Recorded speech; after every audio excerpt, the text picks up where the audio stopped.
Target removes gay pride products after customer backlash. Target, since they announced they have a trans section because of Pride Month, their stock dropped 12%. They lost $9 billion in a span of roughly 2 weeks. What does this say? This says not a phase. Oh, I don't know. This is for like a 10-year-old, so I don't know. Does a 10-year-old know it's not a phase if they're straight or gay? This is the child section. This is literally the kids section. I'm next to a literal onesie that says whatever the hell that means. We have glad you came out, and I'm so happy that you're queer in the kids section. 2023 seems to be the year for boycotts, especially those centered around trans and gay topics.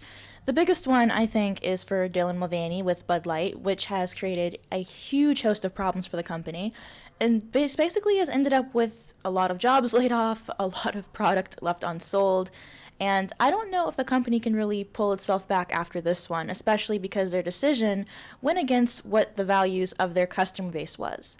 It didn't make much sense to me for a beer company like that to pander towards a crowd that mostly drinks mixed drinks. But I digress. I think Target probably had a slightly better idea because Target is for, in general, middle-class white people. And I've seen plenty of, middle-class queers shopping there. So perhaps they thought that creating a section for Pride, as they do every year, wouldn't be so much of an issue. However, this year they seem to have had a lot more items specifically towards children. And children is where it really becomes a touchy issue. The outraged shoppers have even launched a Boycott Target hashtag campaign. I will no longer shop at Target. A couple Bud Lights later, and I might feel nice. And this is where I really criticize the consumerism that has taken over gay culture. To be honest, I'd rather call it queer culture, because homosexuality and what is presented as the queer umbrella are two very different things. And under this queer umbrella, identity is something that you can be purchased, something that you have to flaunt. If I am a teacher, I don't have to flaunt my teacherness and wear merch to prove it because it's something that can be proven just because I'm a teacher, I work at a school, here's my job, there's your proof. But when it comes to identities like demisexual or non-binary, and for a lot of children, gender dysphoria or other issues, a lot of this is really mental. It's not something that is externally viewable. It's not something that you can actually prove. And a lot of it is based on validation by other people, which is why this merchandise is something that really works for older queer people.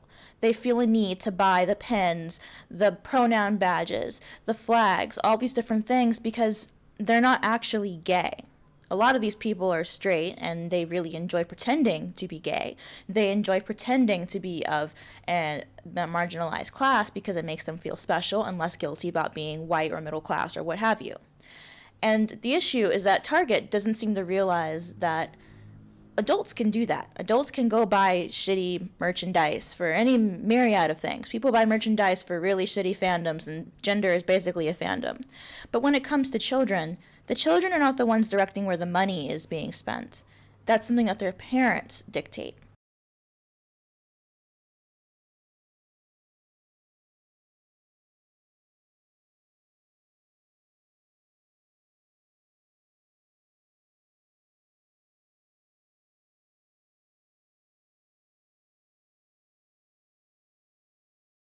And see, that's where the biggest problem comes from.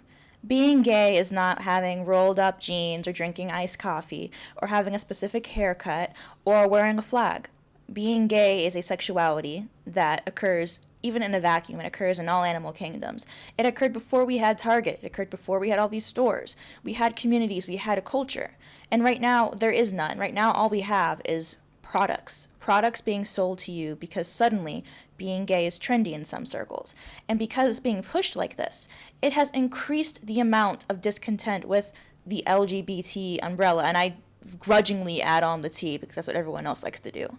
We had a point where we were getting towards acceptance. People were accepting. They were like, yes, gay marriage is fine.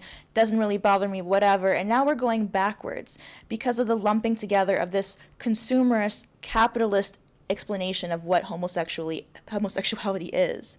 And you see it in stores like this. Pride was best when it was a community event, when it wasn't something that organizations decided to fund and place ads on. Every June, they'll change their little icons to have a rainbow on it. At the parades, they'll pass out little cards or flags with their logo on it. But truthfully, that's not what the gay community is. It would be a community of people who are like you, who live nearby, who you have something in common with. And we've lost that. We've turned it into something that can be purchased, that can be flaunted, that can be shown. And that is one of the issues with why Target ended up having this boycott. There is an over-commercialization of homosexuality, of the gay culture, of the queer umbrella. The queer umbrella itself is the product of commercialization. And it has spurned on a wave of backlash from conservatives, from moderates even from gay people. Like, I'm tired of seeing rainbows everywhere because it doesn't feel like anything to me. It's just a way for you to make money. It's not something that matters. You're not doing anything for the community in any way that makes sense to me, that I care about. So the other issue, though, is that I don't think that a lot of the people who are complaining about this are actually criticizing this aspect. Like I said in the Dylan video, a lot of these people really just never liked gay people, and now they have another excuse to where they can criticize it because there's a big backlash towards transgenderism. And because they don't really see any nuance between the two subjects, because they've been lumped together, which, mind you, is a modern invention. This has only happened in the 90s. They lumped the two things together, they disagree with the transgenderism, and that reflects on the LGB part, and now they have an excuse to where they can be homophobic towards the whole thing because being upset against trans people is now more commonly accepted under the guise of being gender critical when really it's just trans critical. So again, I don't necessarily consider this a victory.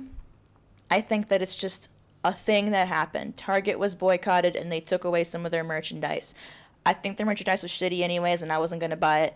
Doesn't make a difference to me. They're a corporation. I don't expect them to actually do anything that matters for the gay community because they're a corporation. Like, it's not a person, the personality or morals or ethics. And I think that perhaps next year they won't go as far out.